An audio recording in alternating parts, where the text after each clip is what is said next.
She was still wearing her white nightgown when the detectives found her cold, lifeless body, bruises around her neck, honeymoon gifts unopened at the foot of the bed. Beside her, a Bible lay open to the book of Proverbs, smeared with blood. That was how it began. What was supposed to be a dream marriage turned into one of the most chilling true crime cases in recent memory. A young, innocent pastor, freshly ordained and deeply rooted in faith. A beautiful bride with a veil hiding more than just her face. And a secret so dark, it detonated their world just 3 nights into their honeymoon. This is the story of Pastor Caleb and his bride, Naomi. Welcome to Through Crime, your portal into the most chilling true crime cases, unsolved mysteries, and the darkest corners of criminal history. Don't forget to like, share, and comment on this video, and if you are new here, do well to hit the subscribe button. We dig deep into the facts, uncover shocking twists, and explore the theories that keep investigators and the world on edge. Stay back and enjoy. Caleb Turner was a 28-year-old small-town preacher. The kind of man you'd want your daughter to marry. He spoke with gentle authority, his sermons filled with grace and wisdom well beyond his years. He had just graduated from seminary and was newly assigned to a thriving congregation in Georgia. Naomi Anderson, 26, was the picture of grace. Elegant, soft-spoken, and radiant with beauty. She had joined the church only a year before meeting Caleb, and everyone quickly labeled her the miracle convert. Her transformation from a so-called party girl into a God-fearing woman was the talk of the town, except no one ever truly knew what she had been saved from. Their courtship was fast, 6 months from hello to I do. Caleb believed it was divine alignment. Naomi said God told her in a dream that Caleb was her husband. Neither of them told their families much, but everyone saw how much Caleb loved her. That seemed enough. On the day of their wedding, Caleb wept as she walked down the aisle. God has blessed me, he said during his vows. I will cherish you, Naomi, for the rest of our lives. He didn't know her past was about to end her life. Naomi had secrets, vile, rotting secrets she buried beneath layers of charm and faith. Before she met Caleb, Naomi had lived a very different life in Atlanta. A string of sugar daddies, back-to-back casual flings, and at least 5 abortions. The last abortion nearly killed her. Doctors had to perform an emergency hysterectomy due to complications. Her womb was removed. She could never have children. Worse still, Naomi had been diagnosed with multiple incurable STDs, herpes, HPV, and hepatitis B. She kept the medications in a makeup bag she never let anyone touch. Even when she moved in with Caleb after the wedding, she kept it locked inside her suitcase. But guilt has a way of seeping through cracks. She never told Caleb. Not about the diseases. Not about the abortions. Not about the fact that the same man who once paid her rent for sex was now serving 15 years in prison for trafficking. She smiled through their wedding. Kissed him like she meant it, prayed like she believed it. But deep down, Naomi knew this marriage was built on a foundation of lies. Still, she hoped it would all just go away. That God would forgive her. That love would cover her sins. On their 3rd night in a beachside resort in Florida, Caleb made a discovery. He was looking for toothpaste in her bag when he found the medical prescription. Antivirals. Antibiotics. A hospital file with the words uterine removal, full hysterectomy, typed in bold. He stood frozen, hands trembling as he flipped through the pages. STDs. No uterus. Multiple abortions. That night something snapped in him. Naomi walked into the room humming a worship song in her nightgown, smiling like everything was fine. Caleb confronted her quietly. No yelling. Just tears. Tell me this isn't true, he whispered, holding the medical file in his hands. Naomi froze. Her smile dropped. Her knees buckled. She didn't deny it. She just said, "I didn't know how to tell you. You let me stand before God and make vows I didn't understand," he said, voice cracking. And that was the last straw. In the darkness of their honeymoon suite, Caleb lost control. The next sound heard was a gurgling gasp and a soft, desperate plea, "Please?" By the time he came to his senses, Naomi was gone. When hotel staff found Naomi's body the next morning, Caleb was curled up beside her, eyes open but blank. He didn't run. He didn't lie. "I killed her," he said. It seemed like an open and shut case. Murder. First degree. But when detectives began to peel back Naomi's life, they found layers of deception so disturbing that the prosecution hesitated. Why did she marry him without disclosing her health? Was it manipulation? Fraud? Could her deceit be considered a psychological trigger?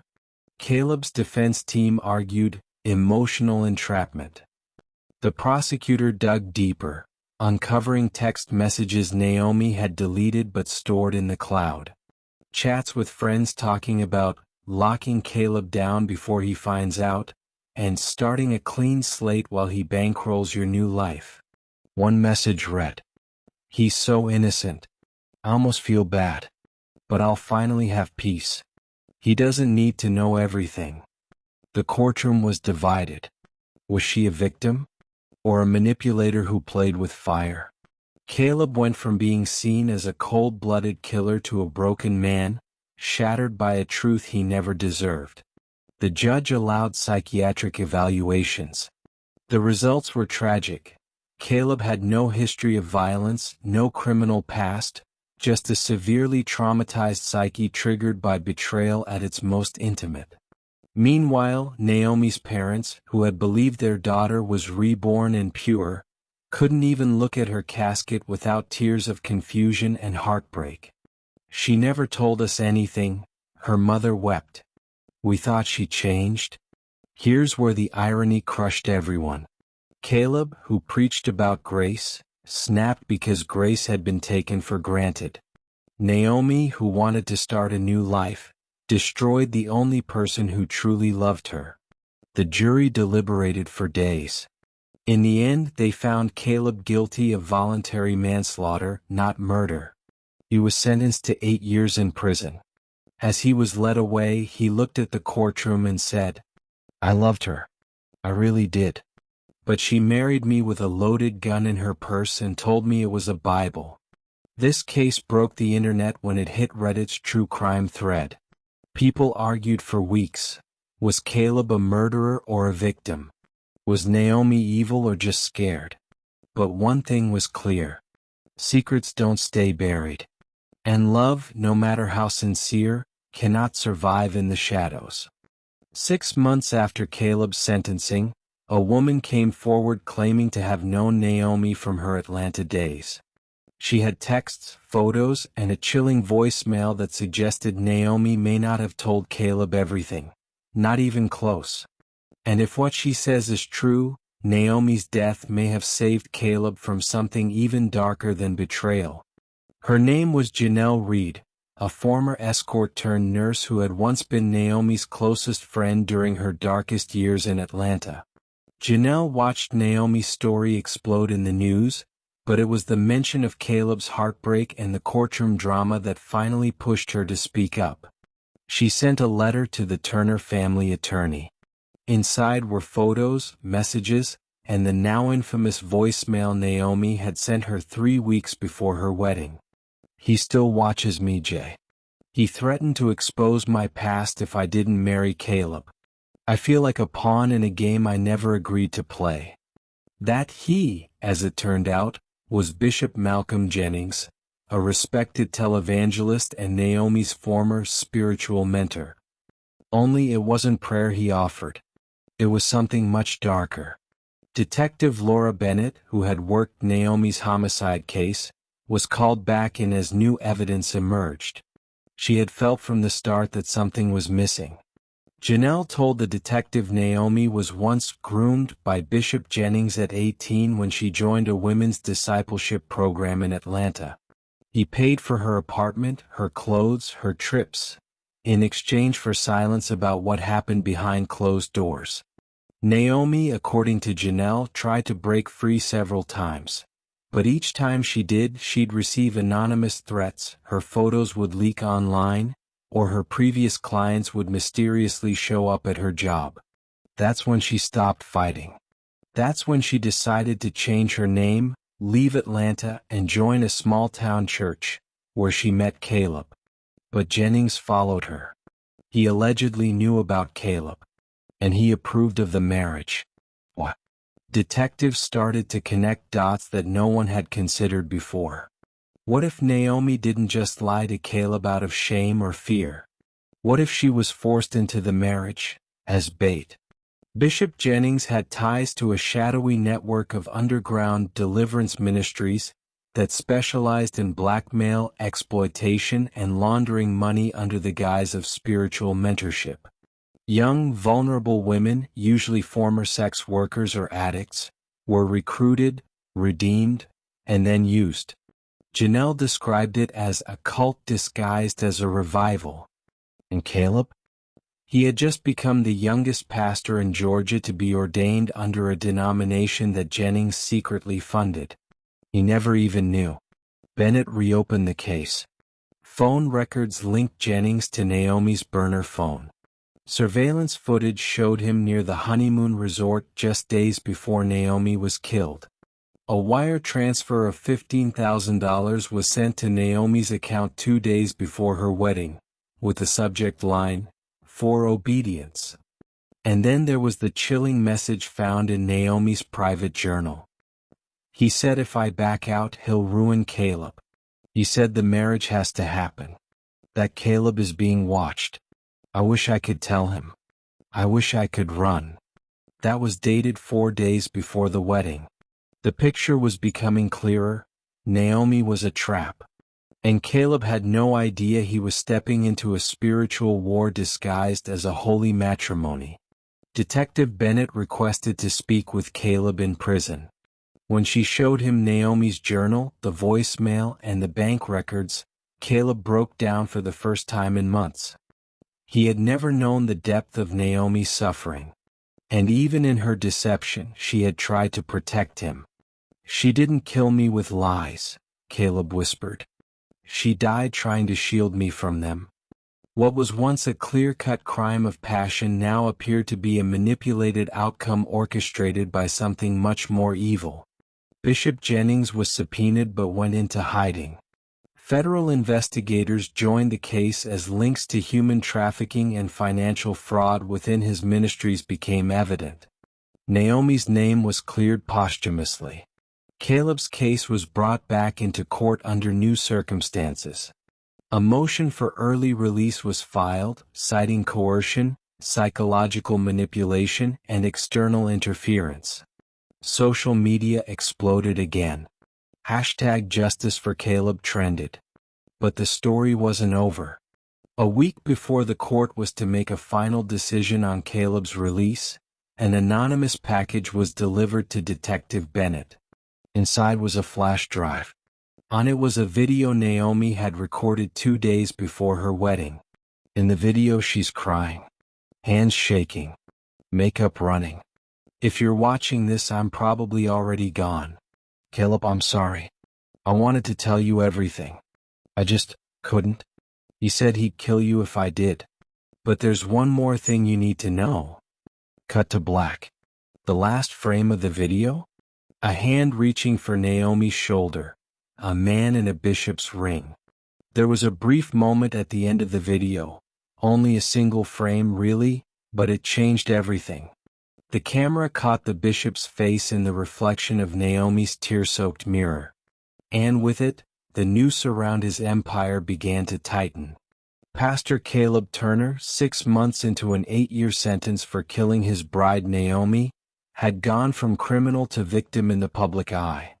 As Naomi's dark past unraveled, and disturbing links to the powerful Bishop Malcolm Jennings came to light, The case shifted from a tragic murder to a high-level takedown of a religious crime syndicate. Now, with a flash drive revealing Naomi's final confession and the bishop's face caught on tape, the truth could no longer hide behind church walls and stained glass windows. The flash drive was time-stamped just 48 hours before Naomi's death.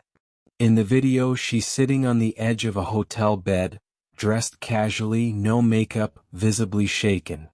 She starts by addressing Caleb. "You probably hate me. And you should. I kept too many secrets. But the truth is, I was never supposed to fall in love with you." She pauses, swallowing hard. "He picked you. The bishop. Said I had to make you fall for me. Said it was a test. That your innocence would help the ministry grow, and your loyalty would bring more pastors under him. You were a vessel." Naomi went on to explain how Bishop Jennings ran a covert obedience program under his revival movement, where young women were groomed and forced into relationships or marriages with targeted clergymen for spiritual blackmail, financial gain, or power consolidation. "I wanted to tell you. But every time I tried, he reminded me what he did to the last girl who broke the rules. Her body was never found. That girl, police later confirmed, was a 23-year-old named Clara Webb, a former choir member from Jennings' ministry who vanished in 2018. Naomi ends the video sobbing. "They don't just control your body, they own your soul. And if I disappear, you'll know who to look for." That single line ignited a firestorm. Armed with the video, financial records, and corroborating witness testimony from Janelle Reed and 2 other former obedience program victims, federal agents issued a warrant. Jennings was arrested on a private airstrip outside Alabama, trying to board a jet to the Cayman Islands. In his possession, $120,000 in cash, 3 fake passports, and a handwritten ledger with over 27 female names, including Naomi's. Under interrogation, Jennings refused to speak. But investigators didn't need his confession. They had photos, phone logs, surveillance, and now, thanks to Naomi, a martyr whose blood exposed a holy empire of lies. With mounting evidence proving that Naomi's manipulation and Jennings' psychological warfare played direct roles in her death, Caleb Turner's legal team filed for early release under the grounds of compromised mental capacity and undue spiritual coercion. The court not only granted the request, they expunged his conviction. On his first day out, Caleb didn't go to the press. He went to Naomi's grave. No cameras. No crowd. Just a bouquet of lilies and a whisper.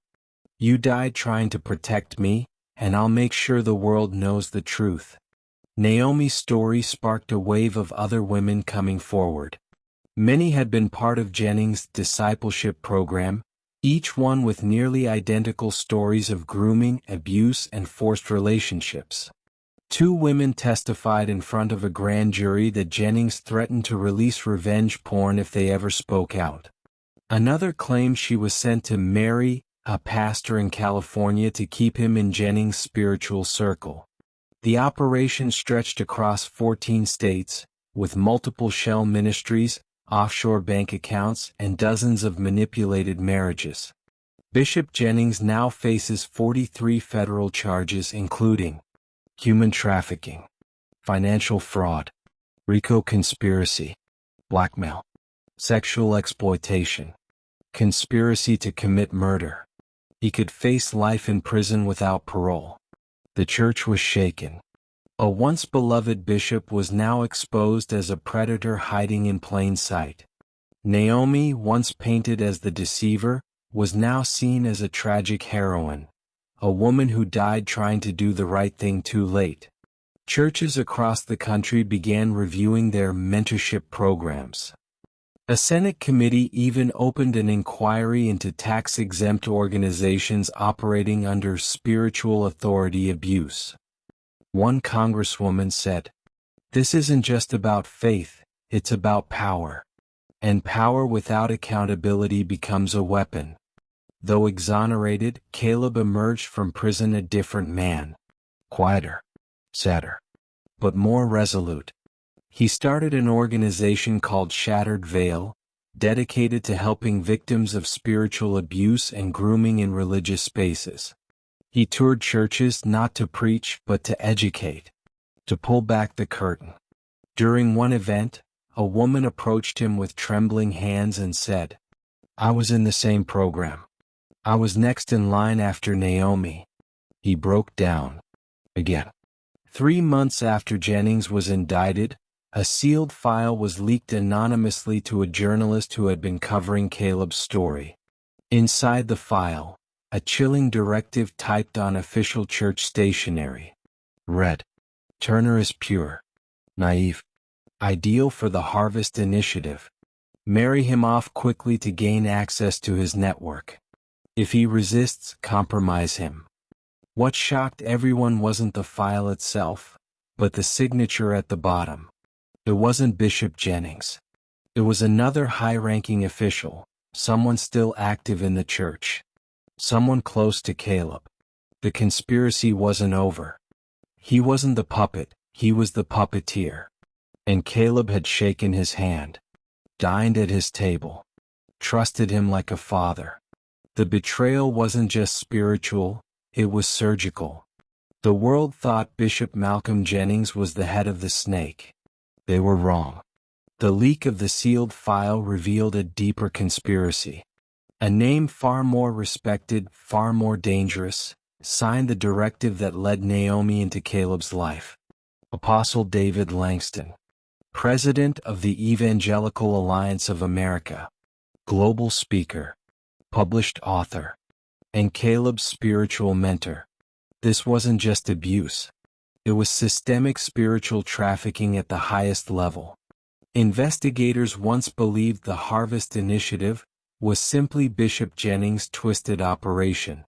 But the leaked file, signed and stamped by Langston, revealed the terrifying truth.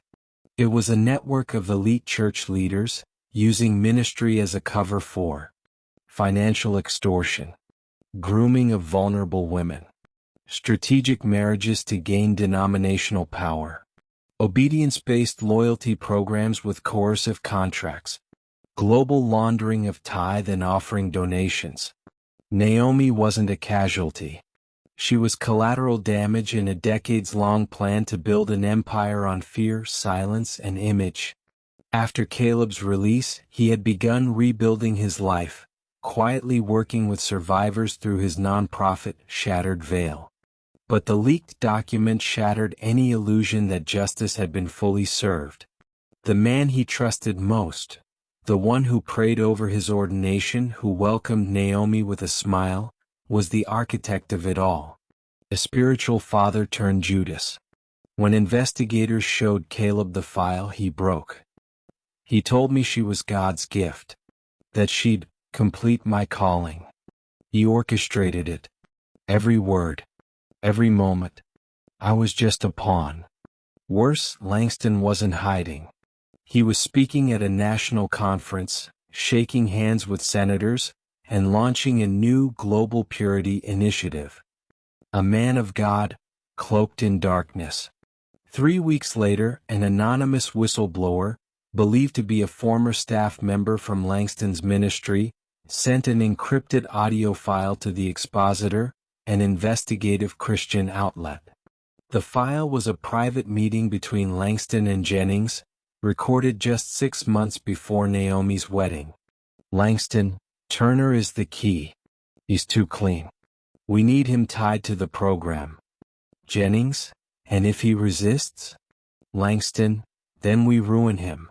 One way or another." Jennings, "And the girl?" Langston, chuckling, "She won't survive it. But her death will make him famous and obedient." This wasn't ministry. This was spiritual assassination. With the audio file, journal entries, bank records, and Naomi's video, the FBI made their move. Langston was arrested mid-sermon during a live-streamed crusade in Dallas. The moment went viral in seconds. In his briefcase, $80,000 cash. 2 offshore account ledgers. A list of pre-selected brides for upcoming harvest marriages. Langston denied all charges, claiming he was framed by Jennings. But the documents told another story. 27 women. 14 pastors. Millions laundered through church shell organizations. The FBI labeled it one of the largest religious racketeering operations in U.S. history. Despite everything, Caleb made a surprising move. He requested to speak at Langston's pretrial hearing as a character witness, not to defend him but to expose him. Standing in the courtroom face to face with the man who ruined his life, Caleb said, "You didn't just destroy a marriage. You destroyed my faith in people and church and everything sacred. But you know what you couldn't kill? The truth. Naomi's blood speaks louder than your lies. And it will echo through every pulpit until justice is done." The room was silent. Langston never looked him in the eye. As Langston's operation was dismantled, investigators discovered something terrifying. His churches had ties to foreign funding, particularly from underground organizations in Nigeria and Brazil, using faith movements as fronts for trafficking and crypto laundering.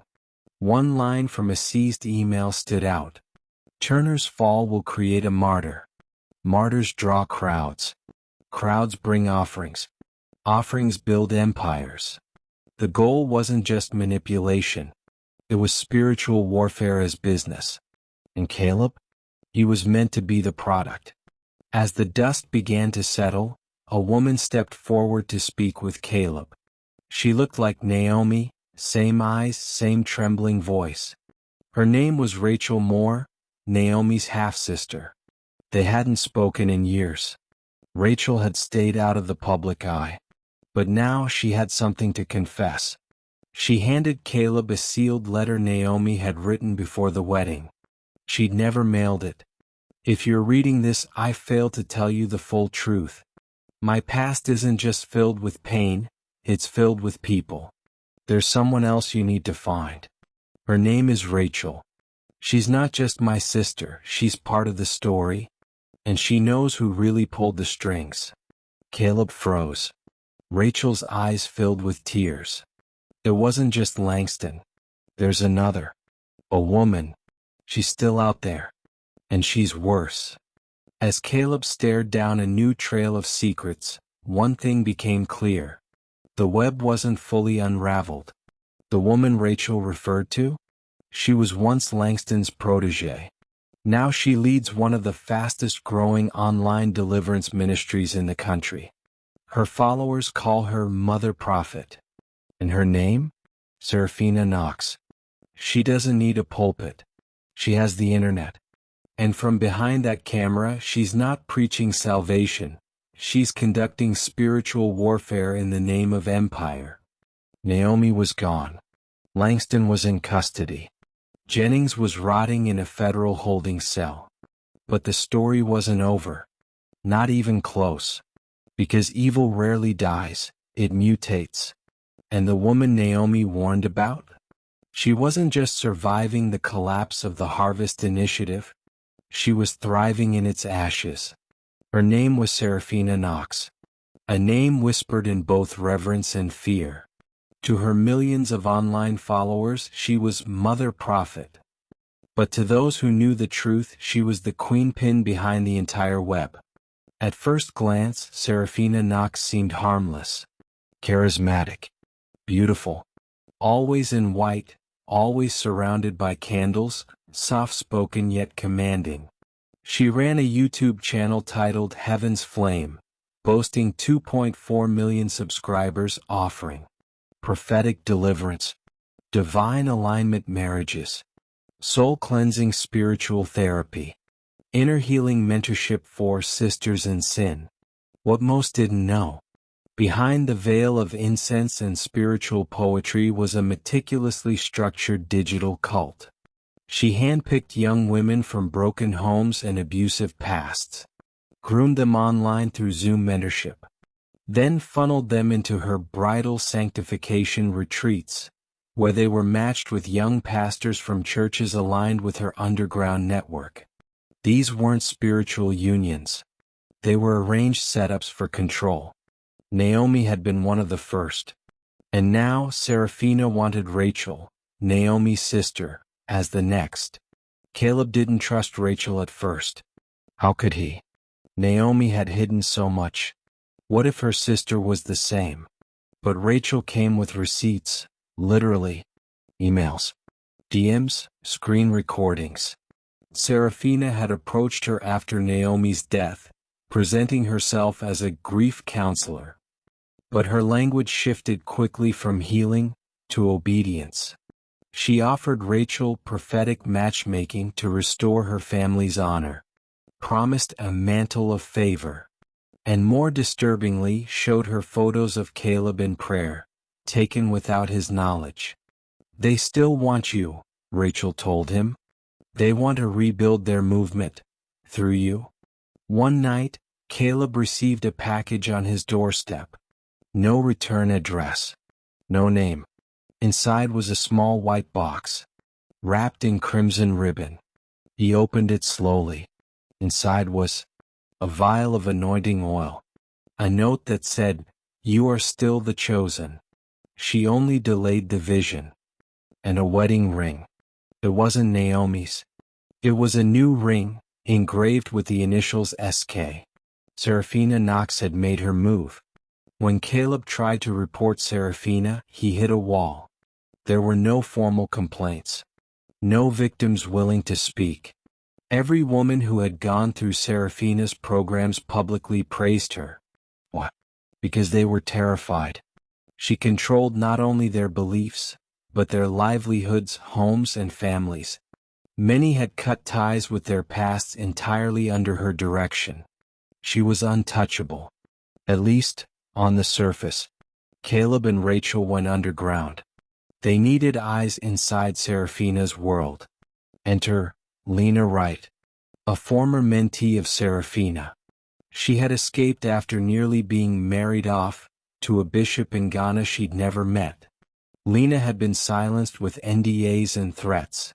But Naomi's death had shaken her. She agreed to go back undercover, posing as a restored daughter of Zion, to infiltrate Seraphina's next retreat. What she found was worse than they imagined. Seraphina's latest retreat, dubbed the Garden of Bridal Fire, wasn't held at a church. It was on a remote estate in Arizona, protected by private security and surrounded by surveillance drones. Inside, Lena witnessed purity drills that lasted up to 16 hours. Force-fed fasting and confessions, psychological deprogramming, ritual weddings under duress, and a hidden camera system that recorded everything. These weren't spiritual retreats. They were recruitment camps for spiritual slaves. And at the center of it all, Seraphina's throne wrapped in white silk under a massive cross, with a photo of Caleb pinned beside it. Caleb was done running. Done healing in silence. He knew what he had to do. He would go public. But not with a press conference. Not with a book. With a live confrontation. He planned to appear uninvited on Seraphina's live stream. Using a hacker friend from his seminary days, they hijacked the signal during a prophetic broadcast. Millions of viewers were expecting a sermon. Instead, they saw Caleb Turner, alone, holding Naomi's video in one hand, and Seraphina's wedding ring in the other. He looked directly into the camera.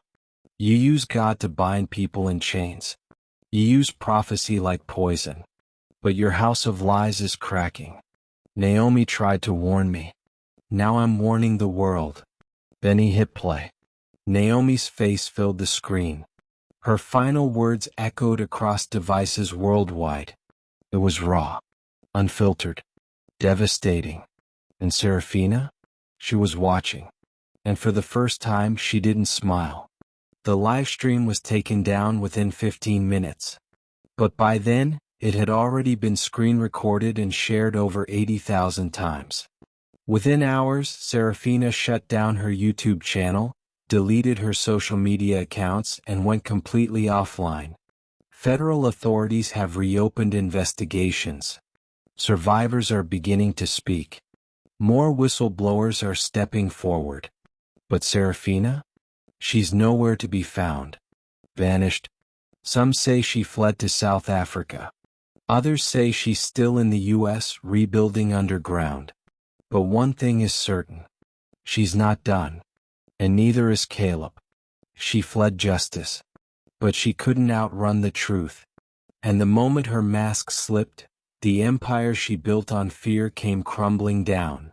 The world had seen Caleb Turner grieve. They watched him fall. They saw him rise again. But now they would watch him fight. Because even after the arrests, the leaks, and the live stream, Seraphina Knox still hadn't faced the consequences. She had vanished. No official records. No footprints.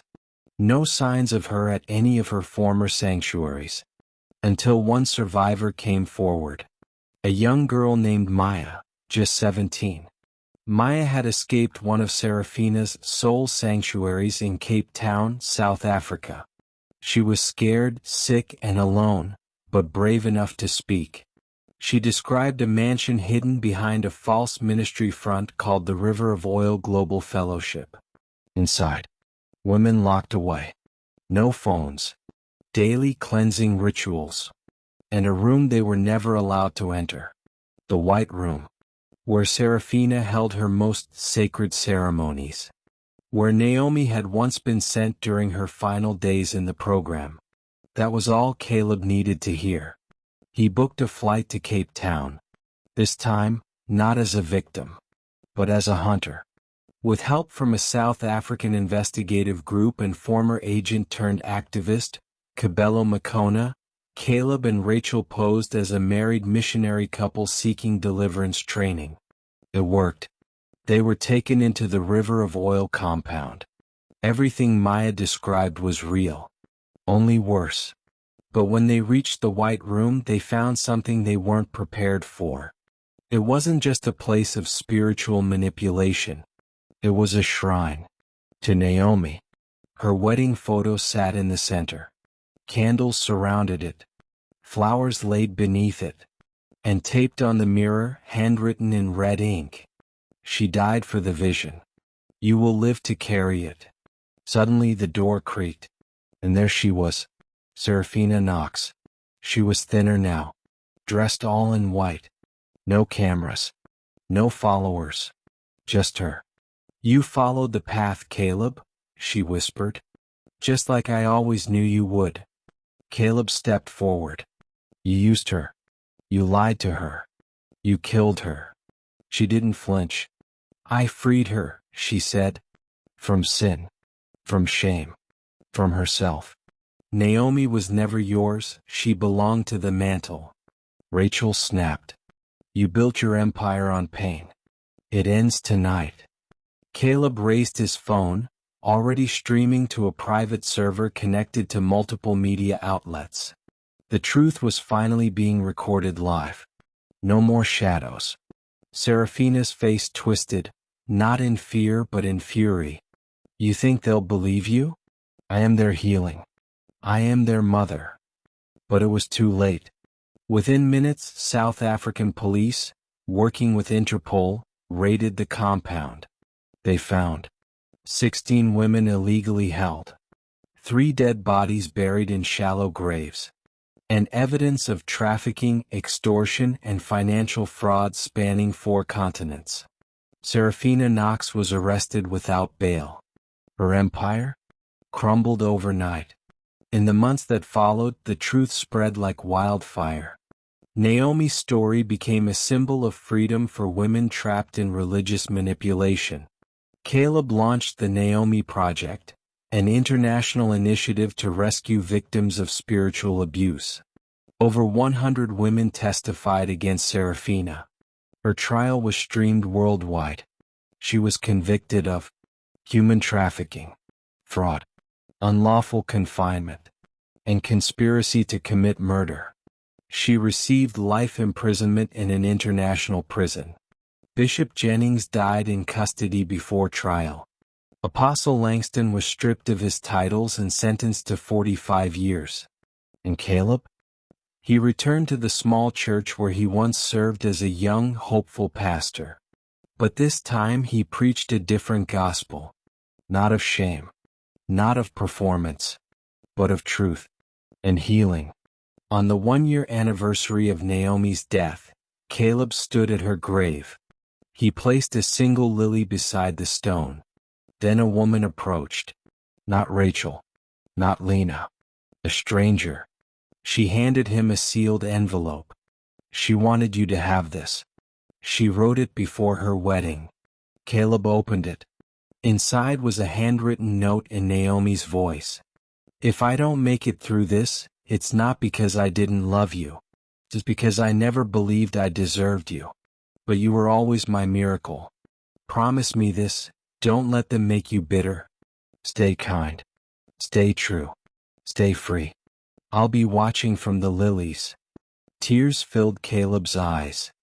But as he looked up, the woman was gone. Naomi's death wasn't the end. It was the match that lit the fire. A fire that burned corruption. A fire that purified truth. A fire that turned a broken man into a force of justice. In the end, justice was served, not just in courtrooms but in hearts and homes. And though Naomi was gone, her voice lived on. But some say, Seraphina had disciples. And one of them escaped that raid in Cape Town. She called herself the Daughter of Fire. And she's building something new.